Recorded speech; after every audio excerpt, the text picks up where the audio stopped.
کل جیسے کہ آپ سب جانتے ہیں we have an amazing concert and I'm very proud to announce show سے 24 hours prior because of him ایک اچھا سنگر ہوتا ہے اور ایک سچا سنگر ہوتا ہے بیکاز جو ان کی آواز ہے وہ ہمارے پاکستان کے لیے بہت سچی آواز ہے.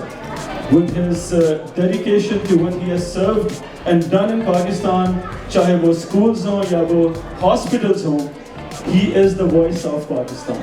So ladies and gentlemen, welcome to Abrarul Haq's press conference for Toronto. کل ہمارا concert is absolutely sold out.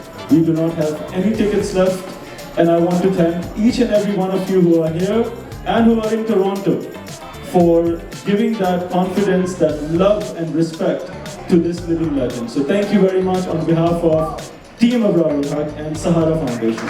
Abrar. Thank you so much. You want to just stand up and say? I was teaching at HSN College when this song, my first song, Kine Kine Jana Below the Ghar, came to my mind. Actually, my father wanted me to become a good bureaucrat in Pakistan.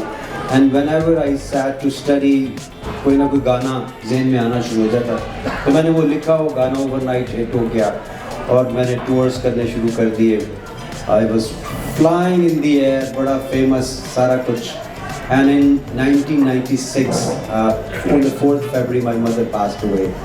So unfortunately, that was the time when I was really upset and I was depressed for a very long time. And then this idea of making a hospital came to my mind. And alhamdulillah, within 2 years' time, with the support of the people of Pakistan and yourself, mashallah, especially our expatriates, we could build that 120-bed hospital, which is now, mashallah, a 600-bed hospital in one of the remote rural areas of Narowal, where people didn't have any access to quality health. But to talk about quality health, we didn't have basic health facilities in that area, which was a catchment of about 4 million people. That means 4 million people were living without a hospital. So جب بھی کوئی accident ہوتا تھا, trauma ہوتا تھا, تو ایک جملہ سننے میں آتا تھا کہ لاہور لے کے جا رہے تھے, رستے میں اس کی ڈیتھ ہو گئی. سو وہ ہاسپٹل, اس نے زندگی بچانے کا کام اللہ نے لینا تھا, وہ چل رہا ہے پچھلے 19 سال سے. It's up and running. اس کے بعد آپ لوگوں کی سپورٹ سے, کیونکہ ہم نے سوچا کہ ہماری زندگیوں کے بعد وہ ہاسپٹل کیسے چلے گا, تو کوئی کنٹینیو سورس آف فنڈنگ ہونا چاہیے. تو پھر ہم نے ایک میڈیکل کالج بنانے کا سوچا, کیونکہ اس سے فائدہ یہ ہوتا کہ ہاسپٹل جو ہے وہ ٹیچنگ ہاسپٹل بن جاتا, اس ایریا کو پروفیسرز مل جاتے. تو وہ میڈیکل کالج بھی ماشاءاللہ since 7 years it's up and running, alhamdulillah, with the support of people like yourself.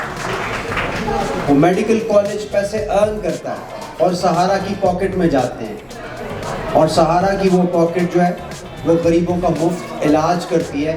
جو پیسے بچ جاتے ہیں ہم نیا پروجیکٹ شروع کرتے ہیں. اس لیے خوشخبری یہ ہے کہ ہم نے 1.5 سال پہلے نیا پروجیکٹ شروع کیا تھا, کینسر ہاسپٹل, جو اگین الحمدللہ which is up and running. So we have another hospital of cancer. جب نیت اچھی ہوتی ہے تو اللہ مدد کرتا ہے. وہ ہم نے دیکھا ہے بار بار, کہیں سے میں بڑی توقع ہوتی, وہاں سے کچھ نہیں ملتا, لیکن کوئی ایک بندہ آئے گا اللہ کا اور ہمیں سپورٹ کر کے چلا جائے, اور یہ ہم نے اپنے آنکھوں سے دیکھا ہے. پھر سیلاب, پہلے زلزلہ آیا 2005, اس میں ہم نے ہزاروں ٹن راشن وہاں پہنچایا اور 5000 فائبر گلاس اور اسٹیل اسٹرکچر کے گھر بنا کے دی. سو ڈیزاسٹر مینجمنٹ میں بھی سہارا کا ایک کردار ہے. پھر 2010 کا سیلاب آیا, جس میں UN ورلڈ فوڈ پروگرام نے ہماری پرفارمنس دیکھ کے ہمارے ذریعے سامان تقسیم کرنا شروع کر دیا. سعودی گورنمنٹ آئی, انہوں نے ہماری پرفارمنس دیکھ کے ہمارے ذریعے فوڈ تقسیم کرنا شروع کر دیا, اور ریہیبلیٹیشن فیز کے اندر ہم نے 1300 پکے گھر بنائے. اب میں اس فیز کی طرف آ رہا ہوں جو امپورٹنٹ بات ہے کہ 2010 میں ہم نے 1300 پکے گھر بنا کے سیلاب زدگان کے لیے دیے. اب انفارچونیٹلی ہمیں ایک بہت بڑے سیلاب کا سامنا ہے. ہوتا یوں ہے کہ جب ہم فٹیگڈ ہو جاتے ہیں, ہم سوچتے ہیں کہ ہم تو دے بیٹھے ہیں, 3 دفعہ دیے تھے پیسے, فلاں چیریٹی ہوئی تھی اس میں بھی دیا تھا, اس میں بھی دیا تھا. انپریسیڈنٹڈ لاس ہے وہاں پر, یعنی 1000 سے زیادہ لوگ چلے گئے, 500 سے زیادہ بچے ہیں ان میں سے. اور میں جب ان علاقوں میں گیا, میں ان بچوں سے مل کر آیا جنہوں نے اپنی پوری کی پوری فیملیز کو اپنی آنکھوں کے سامنے یعنی جاتے ہوئے دیکھا. سو خیر وہ سیڈ مومنٹس میں ڈسکس نہیں زیادہ کرنا چاہتا. تو ان کے لیے پھر ہم نے سوچا, ان کے لیے جو ہم کر سکتے تھے شروع کے فیز میں ہم نے کیا, مگر ریہیبلیٹیشن فیز ہمیں پتا تھا کہ بہت امپورٹنٹ ہے. اس میں ہم نے فیصلہ کیا کہ ہم نے گھر بنا کے دینے ہیں ان لوگوں کو جن کے پاس اب گھر نہیں رہے. تقریباً 1 ملین سے زیادہ گھر تباہ ہو گئے وہاں پہ. تو اس کے لیے جتنے بھی بن سکتے ہیں ہم نے ابھی تک یو کے میں اچھی فنڈ ریزنگ کی, پاکستان میں کی, اب ہم کینیڈا میں آئے ہیں اور ہم کل ایک فنڈ ریزنگ کانسرٹ کرنے جا رہے ہیں.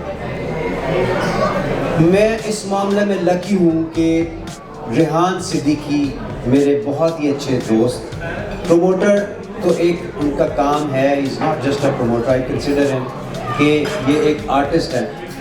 جب بھی کوئی لوگ دیکھتے ہیں یا ہم تصویر بناتے ہیں تو اس میں پروموٹر لگ رہا ہوتا ہوں اور یہ آرٹسٹ لگ رہے ہوتے ہیں, بیکاز بڑا ایک زبردست ایک اچھا فیس بھی ہے اور اس سے کئی گنا اچھا دل بھی ہے, اور اس سے کئی گنا اچھا گن جو ہوتا ہے نا, گن وہ بھی ہے. ہاں, اور اس کے کام کا پتہ ہے, جو پیشنیٹ ہے, جو کوالٹی کا کام دینا چاہتے ہیں, اپنے لوگوں کو بہترین انٹرٹینمنٹ دینا چاہتے ہیں. میں کہا کرتا ہوں کہ آئی کیو کے ساتھ ساتھ ای کیو کا بھی دھیان رکھ رہا ہے. ہائی پروفائل آڈینس تو اکٹھی کر لی, لیکن ایک آنٹی کا فون آیا کہ بیٹا میرے پاس ٹکٹ کے پیسے نہیں ہیں, میں آدھے پیسے دے دوں. تو انہوں نے کہا نہیں, بارش میں کھڑے ہو کے آنٹی کو فون کیا, انتظار کرتے رہے ان کا, اور ان کو ٹکٹس دیے کہ آپ لوگوں کو پیسے نہیں دینے, آپ نے ویسے ہی آنا, یو آر انوائٹڈ. یہ ہے ریحان صدیقی, ایک اچھے دل کا مالک, جو پھر ہمارے دلوں میں جگہ نہ بنائے تو پھر کیا ہو. سو اسی لیے اس طرح کے لوگوں کے ساتھ کام کرنے کا جو مزہ آتا ہے, کیونکہ الٹیمیٹلی میں نے پالیٹکس کا پلیٹ فارم دیکھ لیا, اسٹیج دیکھ لیا, میں نے میوزک کا اسٹیج دیکھ لیا دوستوں. لاکھ لوگ سامنے ڈانس کر رہے ہوتے تھے, اللہ گلا سب کچھ. یہیں پہ ہم نے مارکھم فیئر گراؤنڈ میں 22-23 ہزار لوگوں کے سامنے کانسرٹس کیے ہیں, ویمبلے ارینا بھرے ہیں. لیکن جو مزہ خدمت خلق میں ہے دنیا کی کسی چیز میں نہیں. جو چیریٹیبل آرگنائزیشن کو ہیڈ کرنے میں, خدمت کرنے میں مزہ ہے. سو اب ہم نے دونوں کو ملا دیا ہے. سو ہلا گلا تو انشاءاللہ کل ہوگا, مجھے امید ہے. بائی دا وے آپ لوگ آ رہے ہیں کل کے نہیں آ رہے انشاءاللہ؟ سو وہ تو انشاءاللہ ہوگا ہی, لیکن ساتھ ساتھ ہم اس نوبل کاز کے لیے پیسے بھی جمع کریں گے, اور ان پیسوں سے ہم ان غریب لوگوں کے گھر بنائیں گے جو ٹوٹ گئے تھے. 2010 میں مجھے یاد ہے جب ہم نے گھر بنا کے ہینڈ اوور کیے تو ان لوگوں کو تو مٹی کے گھر ہوتے تھے, تو ہم نے اچھے خاصے, چونکہ ان کو کنکریٹ کا جو بلاکس تھے ان کے گھر تھے, تو وہ گھر لے کے چابیاں لے کے کہتے ہیں شالا تھی میں ابرار الحق حساکو محل دے چھوڑے نہیں. ان کی اپنی زبان کے اندر ان کے لیے وہ محل تھے, وہ چھوٹے چھوٹے سے گھر جو تھے. تو ہم ان کو ان کے لیے محل دینے جا رہے ہیں جن کو وہ چیریش کریں گے. اور امید ہے اللہ ہم سے راضی ہو جائے. اصل مقصد تو یہ ہے کہ اس کی رضا ہمیں حاصل ہو, اور کسی کی مدد کرنے میں جو سکون ملتا ہے اس سے بڑی کوئی چیز نہیں ہے. اس کے لیے ہماری ٹیم ہے. میں عادل بھائی کا شکریہ ادا کرتا ہوں کہ انہوں نے کڑھائی پوائنٹ پہ ہمیں سپورٹ کیا. جی ابرار بھائی, آپ چونکہ پنجابی سانگس بہت زیادہ گاتے ہیں اور ایک بڑی پنجابی کمیونٹی جو ہے نا وہ موجود ہے. گرو نانک کی ابھی سالگرہ منائی گئی اور بڑی ایک پاپولیشن کل آ رہی ہے کانسرٹ کے اندر, تو آپ انڈین آڈینس کو میچ ہارنے کے بعد کیا کہیں گے؟ دیکھیے جو میچ ہوتا ہے, میچ میں اور کانسرٹ میں پتہ کیا فرق ہوتا ہے. میچ میں ایک آڈینس خوش ہو جاتی ہے, دوسری آڈینس ناراض ہو جاتی ہے. جب کانسرٹ میں بھنگڑا ڈلتا ہے نا تو دونوں آڈینس خوش ہو جاتی ہیں اور خوب انجوائے کرتی ہیں. اور جو سکھ کمیونٹی ہے انہوں نے ہمیں اتنا سپورٹ کیا ہے. ہمارے ہاسپٹل میں 3 وارڈز ہیں بابا گرو نانک دیو جی کے نام پہ, 3 وارڈز ہیں. کیونکہ جب سب کانٹیننٹ کا بٹوارا ہوا تھا تو روڈز کے نام چینج ہو گئے, لیکن وہ جو ہاسپٹل ہے نا, کیا نام ہے اس کا, ہمارا گلاب دیوی ہاسپٹل, گنگا رام ہاسپٹل, اس کا نام کوئی چینج نہیں کر سکا کیونکہ انسانیت کے نام پہ بنائے گئے تھے. سو جب when it comes to charity, when it comes to enjoyment, I think we all. سب سے پہلے آپ کو ویلکم کرتے ہیں کینیڈا میں, اور ریحان صدیقی صاحب کا شکریہ ادا کرتے ہیں کہ وہ کانسرٹ ظاہر ہے انٹرٹینمنٹ کے لیے ہے, لوگوں کی میموریز کے لیے ہے, لیکن اس کو یہ انتہائی پرپسفل بنا رہے ہیں کہ جس پرپس کے تحت آپ آئے ہیں. تھوڑا سا بتانا چاہیں گے کہ آپ کی ایکسپیکٹیشن جو ہے وہ کل کے فنڈ ریزر سے, کل کے کانسرٹ سے کیا ہے؟ جتنا بھی میکسیمم ہو سکے گا ہم اپنی آواز لوگوں تک پہنچائیں گے, اپنی کیپیسٹی لوگوں کو بتائیں گے, اور پھر ہم ان پہ چھوڑیں گے. ہم کوئی ٹارگیٹ نہیں رکھنا چاہ رہے, ہم اللہ پہ چھوڑیں گے. بات یہ ہے نا کہ اللہ نے جتنا کرنا ہے اتنا کر دینا ہے. یہ تو ہم لوگوں نے ایک برج بنانے کی کوشش کی ہے کہ ہم لوگوں کے پیسے وہاں پر لگا دیں گے جا کے, اور ہمارے پاس ایکسپیرینس ہے اس کام کا, اور بڑا زبردست ایکسپیرینس ہے کہ میں کل کسی کے ساتھ شیئر کر رہا تھا کہ جب 2005 میں زلزلہ آیا تو جو گھر 1 لاکھ کا بن رہا تھا فائبر گلاس کا, اس میں جب لون لگا کے وہ بناتے تھے, وہ بہت مہنگی پڑ رہی تھی. تو ہم نے بہت تجربات کیے. تو جاگرز کے اندر ایک مٹیریل ہوتا ہے, اس کو توے پہ رکھ کے ہم نے ٹیسٹ کیا تو بڑا ٹرانسمٹ دیر سے ہو رہی تھی اس کی گرمی. دیٹ مینس کہ ویدر پروف تھا, اور اس کو ریزن نے پکڑ لیا تو وہ ایک ایسی چیز بن گئی جو کمال تھی. اور وہ کاسٹ جو 1 لاکھ میں بننے والا گھر تھا وہ 22,000 میں ہم نے تیار کیا, اور پاکستان آرمی اتنی خوش ہوئی, انہوں نے کہا یہ بنا کے بھیجے. تو پھر ہم نے وہ 5,000 بنا کے دیے. ان کے اندر فائبر گلاس اور اسٹیل اسٹرکچر تھا. یہ اس وقت ہوتا ہے جب آپ کسی کام سے محبت کریں, اس میں گھس کے کام کریں, دن رات ایفرٹ کریں, تو پھر اللہ مدد کرتا ہے. اور پھر ایسی چیزیں, بیکاز وہ کہتے ہیں necessity is the mother of invention, تو ضرورت تھی وہاں پہ, ٹھنڈ اپروچ کر رہی تھی.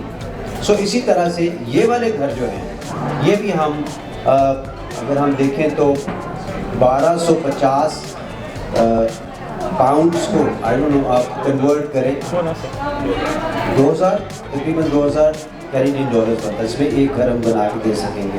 سو ہم کوشش کریں گے کہ میکسیمم گھر ہم بنا کے دے سکیں. سو میرا سوال آپ سے یہ ہے کہ آپ ایک سنگر بھی ہیں اور آپ پولیٹیشین ہیں. سنگر جو ہوتا ہے وہ بہت ہی کہتے ہیں لوگوں کو پلیز کرتا ہے, اپنی آواز سے خوش کرتا ہے اور ایکسپیکٹ کرتا ہے کہ سب لوگ خوش ہوں گے اس سے. اور پالیٹکس میں آ کر آپ ظاہر ہے آپ کے خلاف بھی لوگ بول رہے ہیں, آپ کی پارٹی کے خلاف بھی لوگ بولتے ہیں. تو جب ایسی صورتحال ہوتی ہے تو ایک سنگر جو ہوتا ہوگا, جو سنگر کا ہارٹ ہے وہ مایوس ہوتا ہوگا, لیکن ایک پولیٹیشین جو ہوتا ہے وہ اس چیز کو کیسے فیس کرتا ہے, especially being a singer. How do you handle negativity? Because جب ہم نے آپ کے اس ایونٹ کو پروموٹ کیا سوشل میڈیا پہ تو ہمیں نیگیٹیوٹی کا بھی سامنا کرنا پڑا, کیونکہ اپوزیشن والے بہت کچھ بولتے ہیں کہ بھائی یہ تو پارٹی کے ہیں اور اس چیز کو کیسے ہینڈل کریں گے, فنڈس کہاں جائیں گے, کیا ہوگا. تو آپ اس کے بارے میں کیا کہنا چاہیں گے ان نیگیٹو لوگوں کے بارے میں؟ کہ پہلے آج تک کبھی کسی نے نہیں کیا, میں بڑا حیران ہوا. اور ایک تو بات یہ کہ جو چیریٹی کتنی اکٹھی ہوگی وہ کامیاب ہوگا یا نہیں, اس کا تعلق کسی چیز سے نہیں ہے, اس کا تعلق صرف اللہ کی ذات سے ہے, اور کتنے لوگوں کو وہ ہیلپ کرنا چاہتی ہے, ہم کتنا استعمال ہو جاتے ہیں اس سے ہے. مجھے بہت لوگوں نے کہا تو پولیٹکس میں جاؤ گے تو تمہیں بہت سارے لوگ ڈونیٹ نہیں کریں گے. وہ میں نے کہا وہ اللہ کا کام ہے, اور ذرا سی بھی رتی برابر اس میں کوئی کمی نہیں آئی بلکہ زیادہ بہتر ہو گیا. دوسرا کویشچن جو very pertinent question I would say کہ ایز این آرٹسٹ, بیکاز ایک آرٹسٹ بڑے نرم دل کا ہوتا ہے, سینسیٹیو ہوتا ہے, اور جب پالیٹکس آپ کر رہے ہوتے ہیں تو آپ کو کسی کے خلاف بولنا پڑتا ہے, کسی کی سننی پڑتی ہے کھری کھری سی. تو اتنی ہمت میرے خیال میں ہونی چاہیے. اور ایک ایٹ ٹائمس کچھ لوگوں کو اللہ اتنا حوصلہ دیتا ہے, میرا خیال ہے میں ان میں سے ہوں کہ جو سننے کا حوصلہ بھی رکھتے ہیں, کوشش کرتے ہیں ہائی مورل گراؤنڈس کو سپورٹ کریں. آرٹسٹ سب کو راضی کرنا چاہتا ہے, ایسا ہو نہیں سکتا کبھی. اور جب آپ کا لیڈر ایک ہائی مورل گراؤنڈس پہ کام کر رہا ہو تو اگر آپ اس کو سپورٹ نہ کریں تو وہ بھی پھر زیادتی ہے. اور جتنی آپ کو اللہ نے ریسورسز دیے ہوں, ہیلتھ دی ہو, اور میں کہتا ہوں کوئی ذہنی قابلیت دی ہو, تو پھر اگر آپ سپورٹ نہ کریں تو وہ بھی زیادتی ہے، کہ کل کو شاید ہمیں اس کا بھی جواب دینا ہو. جس طرح سے ہمارے تمام ایکسپیٹریٹس سوچتے ہیں کہ دنیا کہاں سے کہاں چلی گئی اور ہم کہاں پہ کھڑے ہیں آج، کہ فنڈامنٹل ہیومن رائٹس تک جو ہے نا وہ انفرنج ہوتا ہے پاکستان میں، کوئی رول آف لا نہیں ہے وہاں پہ. تو اس کو انفورس کرنے کے لیے ہمیں ایک جنگ لڑنی پڑنی تھی، جو پھر ہم اپنی جنریشنز کے لیے ہم لڑ رہے ہیں. اور میں سمجھتا ہوں کہ وہ ایک آرٹسٹ جو ہے وہ زیادہ افیکٹولی وہ کام کر سکتا ہے، کیونکہ اس کا دل زیادہ دھڑکتا ہے اپنے ملک کے لیے اور کمزور لوگوں کے لیے، کمزور طبقات کے لیے. اور وہ وقت دور نہیں ہے اب، تو جو ٹپیکل پولیٹیشینز ہوتے تھے نا، وہ جو کلف والے کپڑے پہن کے، ویسٹ کوٹ پہن کے پالیٹکس کرتے تھے، آنے والے وقتوں میں آرٹسٹس ہوں گے پارلیمنٹ میں اور جینز پہن کے آیا کریں گے انشاءاللہ، لیکن بڑے بڑے فیصلے کریں گے عوام کے لیے، بہترین فیصلے کیا کریں گے انشاءاللہ.